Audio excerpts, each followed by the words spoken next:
सागर जिले के शाहपुर में शराब ठेकेदार कर्मचारियों द्वारा कथित मारपीट में 2 युवकों की मौत के मामले ने अब राजनीतिक तूल पकड़ लिया है। मंगलवार शाम प्रदेश कांग्रेस अध्यक्ष जीतू पटवारी पीड़ित परिवारों से मिलने शाहपुर पहुंची। इस दौरान उन्होंने मृतकों के परिजनों से मुलाकात कर शोक संवेदना व्यक्त की और प्रशासन पर गंभीर आरोप लगाए।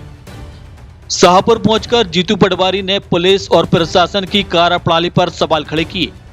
उन्होंने आरोप लगाया कि पुलिस की मिलीभगत से क्षेत्र में शराब माफिया खुलेआम सक्रिय है और 2 लोगों की हत्या के बाद भी प्रशासन गंभीरता नहीं दिखा रहा है। उन्होंने सागर पुलिस अधीक्षक से फोन पर चर्चा कर संबंधित एसडीओपी को हटाने और दोषियों पर सख्त कार्रवाई की मांग की। वहीं सागर कलेक्टर से संपर्क करने की भी कोशिश की, लेकिन काफी देर तक प्रयास के बावजूद कलेक्टर ने फोन रिसीव नहीं किया। प्रदेश कांग्रेस अध्यक्ष ने मुख्यमंत्री मोहन यादव पर भी निशाना साधा। उन्होंने कहा कि मुख्यमंत्री निजी कार्यक्रमों में शामिल होने सागर आ सकते हैं, लेकिन पीड़ित परिवारों से मिलने का समय नहीं निकाल सके। गौरतलब है कि 8 मई की रात शराब दुकान कर्मचारियों और स्थानीय युवकों के बीच विवाद हुआ था।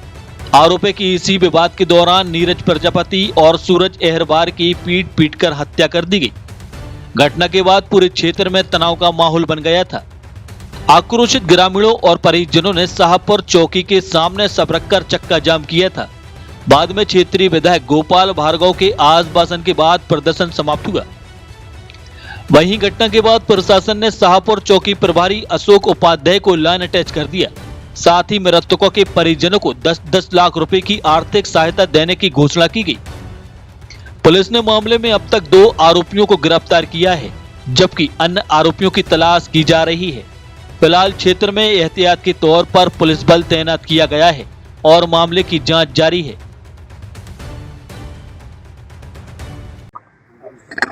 मध्य प्रदेश में एनसीआरबी के आंकड़े भी ये कहते हैं कि यहाँ जंगल राज है। ये अहिरवार परिवार है जिसके परिवार के मुखिया की हत्या कर दी शराब माफियाओं ने। मध्य प्रदेश में गली गली में शराब अवैध बिकती है और गिरोह बन गए शराब बेचने वाले। हर मोहल्ले में एक गिरोह बन गया। कम से कम सागर में ही 500 गिरोह काम करते होंगे इस तरीके के, जो लोगों को रोज डराना, अवैध शराब बेचना, इनको धमकाना, इनकी हत्याएं करना, इनके साथ मारपीट करना। क्या होता है जंगल राज? मोहन यादव जी, आपने कैसा प्रदेश बना दिया है कि शराब माफिया एक घर में से आदिवासी दलित व्यक्ति को उठाते हैं, उसकी हत्या कर देते हैं, उसके साथी को ऑन द स्पॉट एक साथ 2 लोगों की हत्या कर देते हैं। आखिर प्रशासन है या कानून व्यवस्था है, गृह विभाग है, इसका गृह मंत्री है, या इसको कोई पाकिस्तान से डील हो रहा है? ये गृह मंत्रालय जो यहाँ ध्यान ही नहीं दे पा रहा है। किस तरह की परिस्थितियां बन रही हैं। मोहन यादव जी मुख्यमंत्री भी हैं, मोहन यादव जी गृह मंत्री भी हैं, मोहन यादव जी के पास 13 विभाग भी हैं, और गृह मंत्रालय का जो रिपोर्ट है वो ये कहता है कि सबसे निकम्मा गृह मंत्रालय मध्य प्रदेश का है।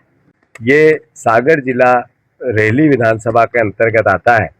यहाँ पर इससे पहले 9 बच्चों की हत्या हुई थी, तब मैं आया था। इससे पहले देवरी चौधरी ओंकार अहिरवार की हुई थी, तब मैं आया था। मतलब एक साल में 3 बड़े हत्याकांड, और तीनों में मुझे आना पड़ा। तीनों में दलित साथी थोड़े ज्यादा जिनकी हत्याएं होती है। तो मोहन सरकार क्या दलित आदिवासियों के खिलाफ अभियान चला रखा है, उनकी हत्याएं करवाने का, उनके साथ यातना देने का, उनको दुखी करने का? मैंने अभी एसपी से बात की, उन्होंने कहा सर मेरे को 7 दिन हुए आए को। मतलब अद्भुत और अकल्पनीय अराजकता है। एसपी की जिम्मेवारी ही नहीं है इस तरह की घटनाओं को लेके। थाना प्रभारी शराब की दुकान में पार्टनरशिप रखता है। जो एसडीओपी है वो थाना प्रभारी की व्यवस्था को सही तरीके से चले, और जो पीड़ित पक्ष है उसको नजरअंदाज करके आरोपियों का साथ देता है। आखिर यहाँ कानून है, शासन है, सरकार है या सर्कस?